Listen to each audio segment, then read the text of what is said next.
Move on na sa confidential funds. Mga lubak naman daw, sabi ni Senator Bato.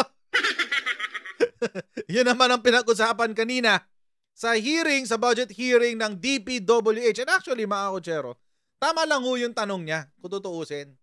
Nakakapagtaka naman ho kasi talaga kung bakit merong sistema dito sa Pilipinas na kapag kahit maayos pa ang kalsada, binubungkal lang binubungkal. Diba? Parang it's counterintuitive. Siyempre, lalo sa Pilipinas o sa bansa natin, sa atin kasi, hanggat maayos pa, gamitin, di ba? Ganyan tayo, frugal tayo frugal. Ba't ganon sa kalsada natin? Kaya, ayan na naging topic sa hearing kanina sa Senado. Okay, ito po yung sinabi ni Senator Bato de la Rosa. Bato, sinita ang DPWH. Bakit binungkal ang kalsada kahit maayos pa? Totoo naman. Bakit nga naman kasi? Basahin natin yung balita.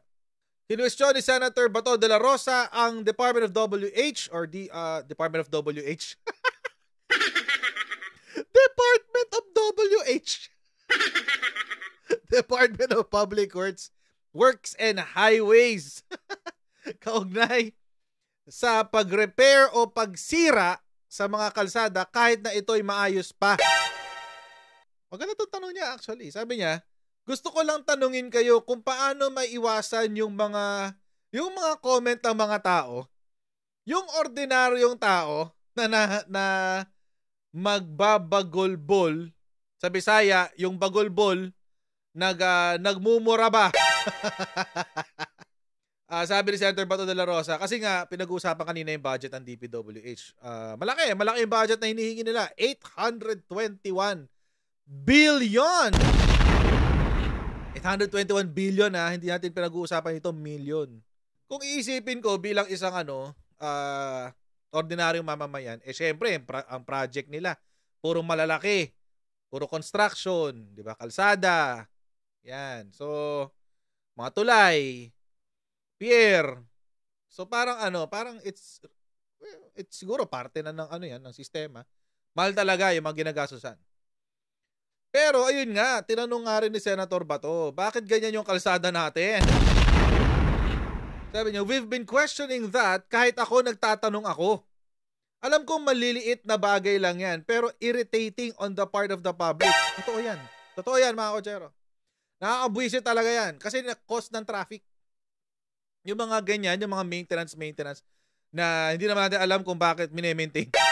Tapos yung mga kalsada na dapat talaga ayusin, yun ang hindi ginagalaw. Nakakabwisit. Merong magko-comment pa na sayang ang pera ng gobyerno dito, hindi pa sira, binubungkal na. Actually, yung sinabi ko kanina, binanggit din niya ni Coco Pimentel. Sinabi rin niya yan kanina.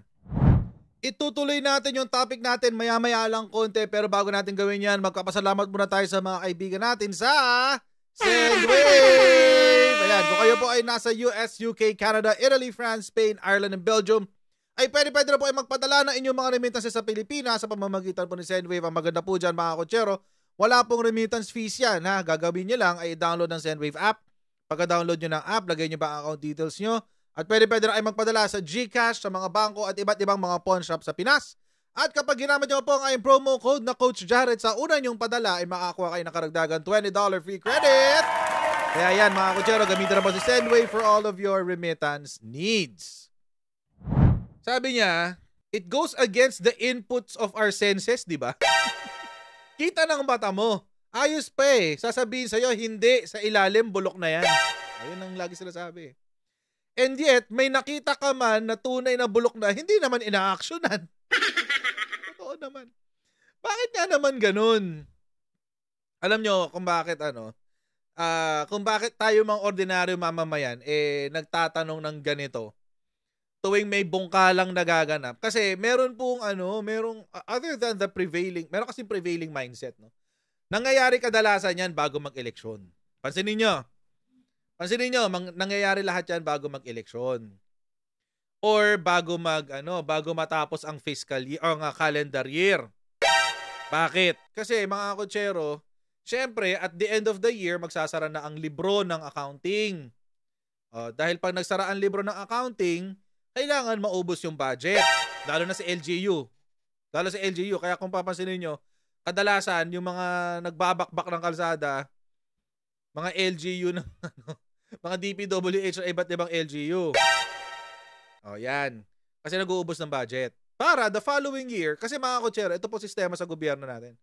Kapag hindi naubos ang budget, hindi na dadagdagan yon the following year. Itin ko. Halimbawa, 1,000 ang binadget sa'yo for year 2023. Hindi mo naubos ng 1,000, sabihin natin 800 lang na gastos mo sa isang buong taon. Ang mangyayari, sa susunod na budget hearing, unang-una tatanungin ka ba't di mo naubos. Siyempre, magkasabi ka ng mga dahilan, etc. etc. Tapos, talo ka. Dahil kapag hindi mo naubos, ibig sabihin, sasabihin sa'yo ng mga senador, ng DBM, ng COA, sasabihin sa'yo, kaya mo naman palang mabuhay sa 800 pesos, ba't ka humihingi ng 1,000? So, bababa yung budget mo, magiging 800 na lang siya. Kaya, kadalasan, kung mapapansin nyo, karamihan ng roadworks, nangyayari yan, sa second part of the year or latter part of the year, third or fourth quarter. Yun ang prevailing mindset. Okay, para in aid of budget. Yung iba naman, yung mga LGU, ang gagawin nila para magpabida sa mga constituents nila, congressmen, mayors, governors, etc. etc. Para magpabida sa mga constituents nila, ang gagawin nila, papagawa yung kalsada. Pero kunyari lang yun. Totoong kwento dyan, wala, in aid of election. Kaya yun. So this is actually a relevant question. Lahat tayo tatanong dito. At saka sobrang cost of delay siya. Sobrang cost of delay. Tulad nito, ni-repair ang EDSA noong August 5, 2023. EDSA road repair causes traffic congestion. Yan yun naman yung traffic na yan. Dikit-dikit eh. Grabe yung traffic eh. Magbabanggaan pa ng bus. Op! Diba? Grabe eh. Ibang level eh. Ibang level yung traffic sa Manila kapag dahil yan sa construction. Diba? May ganyan kasi. So, it's really a cause of delay. Ang hassle, hindi lang yan. Ito. DPWH resumes EDSA construction, C5 road repairs. Sabi, EDSA and C5 road repairs might make traffic worse this weekend. 2019 pa to.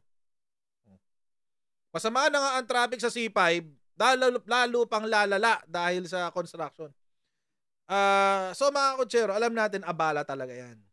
Sobrang abala niyang na yan. Kaya nakakapagtaka, ano ba talaga nangyayari dyan? So, buti na itanong na to dito sa hearing kanina ni Senator Bato. Panoorin natin yung sagot. Ito yung sagot nila. Panoorin natin yung video. May mga magkukuhin pa na, sayang ang pera ng gobyerno dito. Hindi pa sira, binubungkal na, ayusin na, tapos yung sira, hindi inaayos. Correct. Paano natin maiwasan yan? Bahagi ng preventive maintenance at reconstruction ang ginagawang pagkukumpuni ng Department of Public Works and Highways o DPWH sa mga kalsada at tulay kahit maayos pa ang mga ito. Sa pagdinig ng Senado, sinabi ni DPWH Secretary Manuel Bonoan na mas mainam ng maagapan ang mga sirang pavement para maisalba ito at mas matagal pang magamit. There is a point when the road starts to deteriorate, and it would be more economical actually to undertake yung preventive maintenance.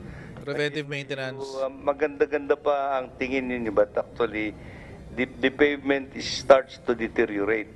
Paliwanag ng ahensya, ang aspaltong kalsada dinisenyong magtagal ng 15 taon at dapat sumailalim sa preventive maintenance pagkatapos ng 5 taon. Habang ang samentong kalsada kayang tumagal ng 25 taon at dapat dumaan sa 7 hanggang 8 taong preventive maintenance. Habang 25 to 30 years naman ang idinisenyong itatagal ng mga tulay, depende sa bigat ng mga sasakyang dumadaan dito. We now have... Baka engineering standard yun. Nahirap kontrahin yan. Baka engineering standard yan eh. Yung what do you call this? Yung PMS talaga yan. Maintenance.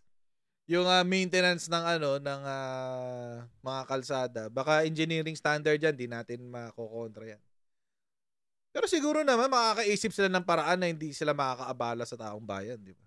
We have a good inventory of the conditions of the roads and the bridges as well. We have a pavement management system na, which tells us actually what is now the condition of the road. Yung sa bridges, ganun din po. And what kind of intervention we have to undertake. Ang problema, ayon kay Secretary Bonoan, ang limit sa axle load o bigat ng mga sasakyan na Axle load. pinapayaan sa Pilipinas, nasa 13.5 tons ang limit alinsunod sa anti-overloading law na isa sa pinakamataas sa buong mundo, di gaya sa Japan at Estados Unidos na nasa 10 hanggang 10.5 tons lamang. Kaya Okay. Kaya pala madaling masira yung mga kalsada natin kasi masyadong mabigat yung yung required na, yung kumbaga, yung limitasyon ng batas sa pinakamabigat na tonnage masyadong mataas. 13 tons daw, tama ba? buong mundo, di gaya sa Pilipinas, nasa 13.5 tons. 13.5 tons ang pinakamabigat na pwedeng bumiyahe sa mga highway natin. Napakabigat talaga nun. Napakabigat talaga nun. Bakit kaya ba't kaya ganun yung consideration, no? Ba't kaya nung nasulat yung batas, yun yung sinabi. Baka, ito lang naman, theory ko lang naman to, no? Baka ang inisip nila, pangit ang ating railway system. So lahat ng ang gumagamit ng kalsada natin, mabibigat na truck. Malalaking bus. Yun lang. Masyado nga naman mabigat yun. So, yung traffic po, ito po, yung condition po ng mga kalsada natin, konektado po talaga yan sa ating, what do you call this? A transport system. May contribution yung transport system natin. Baka palyado talaga. Limit alinsunod sa anti-overloading law na isa sa pinakamataas sa buong mundo, di gaya sa Japan at Estados Unidos na nasa 10 hanggang 10.5 tons lang. Hanggang 10 tons lang. Kaya para kay Senator Pimentel, maaari naman anyang amyendahan ng batas para pababain ang pinapayagang axle load limit, sang-ayon naman dito sa Secretary Bonoan. Madali yung batas. At paitingin ang pagpapatupad sa anti-overloading law. Pero aminado ang kalihim na magiging hamon ang pagbabantay dito. Totoo rin naman. So ang gusto mong sabihin, para hindi tayo naglolokohan sa lifespan or economic lifespan ng ating mga daan, dapat realistic din tayo pagdating sa axle load na inaalaw natin na gumagamit sa ating mga daan. Yeah, of course, Your Honor, I think I totally agree with your premise. Si Senator J.V. Ejercito nanghihinayang din sa palagiang nire-repair ng mga kalsada sa San Juan City. Sayang kung box laki yun sisirain, uulitin, box culvert ulit, tapos tatakpan. Yun ang nangyayari dito sa especially urban areas. Mr. Secretary, we're not a rich country. May mga tulay din umano sa lungsod na maayos naman at hindi dinadaanan ng mga truck pero laging kinukumpuni. Ang kalsada namang ito sa Blumentritt sa San Juan, nakailang patong na rin umano ng aspalto. In less than 5 years or siguro kapal tong asfalto niya. Patong na. Ano na to? Malutong na to, parang skyflakes na. 3 patong na ito. Halos kasing taas na niya yung bangketa. Paliwanag ng Secretary Bonoan, mahalaga ang routine maintenance sa mga kalsada at tulay. Pero umano ang budget. Ngayong taon, nasa 14.6 billion pesos umano ang kanilang hiniling. Pero tanging 1.8 billion pesos lamang anya ang naaprubahan. Kaya nagkaroon ka ng pothole ngayon, kailangan ayusin yung pothole para hindi dumadami. Repair. Admittedly, Your Honor, there has been for several years, medyo kulang ng budget namin for the routine maintenance program na ginagawa, as I understand, Your Honor. Nasa 2.58 billion pesos ang naaprobahang pondo para sa DPWH para sa routine maintenance ng mga kalsada at tulay sa bansa. Harleen Delgado, UNTV News. Ilan. Balikan natin. 2. Grabe, ang layo ng diferensya. Ang layo ng diferensya. Okay, eto ano yung NEP? National Expenditure Plan. Ano po yung National Expenditure Plan? Ito po yung budget na nire-request nila. 15.57 billion. Tingnan natin kung ma-aprobahan yan. Kasi yung binudget sa GAA itong 2023, 2.58 billion.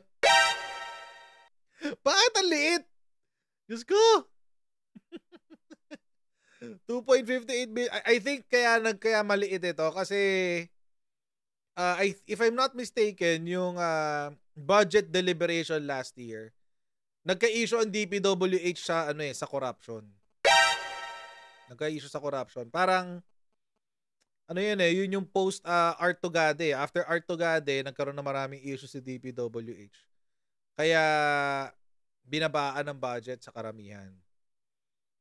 Pero ang laki ng laki nung tinalo nila, ang malaki na request nila, no? From 2.58 billion ang current na budget nila 2023 to 15.57 billion.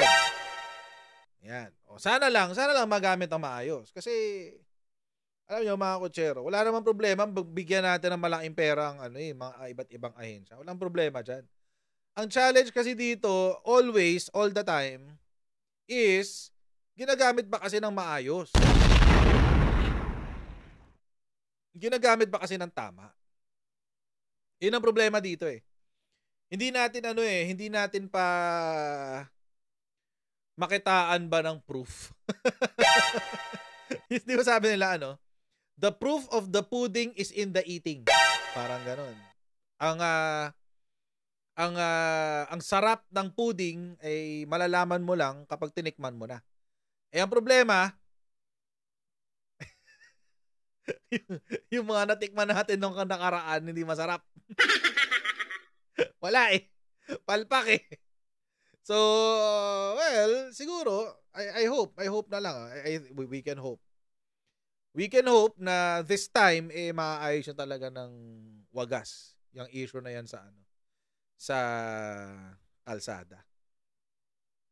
And we deserve it. Kami bilang mga taxpayer, mga tao dito, mga nagko-contribute sa national economy. Tsaka yung mga yung naghalal ba sa inyo diyan? Yung naghalal nag-appoint sa inyo. You owe it to us. Utang na loob nyo sa amin yan, kaya kayo nandyan.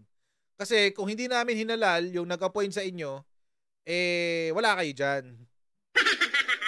So, sana lang gawin nyo na lang yung trabaho nyo. Para next year, next year, mas madaling magbigay ng pera. Di ba may ugali tayong ganyan minsan? Kapag, mas madaling maglabas ng pera kapag tiwala ka doon sa pinagbibigyan mo ng pera, di ba? Ganyan tayo minsan. So, sana maging gano'n na lang next year. Parang di na kayo kino-question. Ano ba nangyayari sa mga kalsada? Maayos pa. Binubungkal nyo na. Ayan.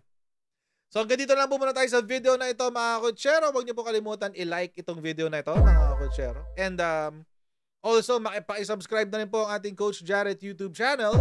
And meron din po tayong Facebook page. Paki-follow na rin po yan. And I'll see all of you in our next video. God bless you. And see you next time, guys. Bye!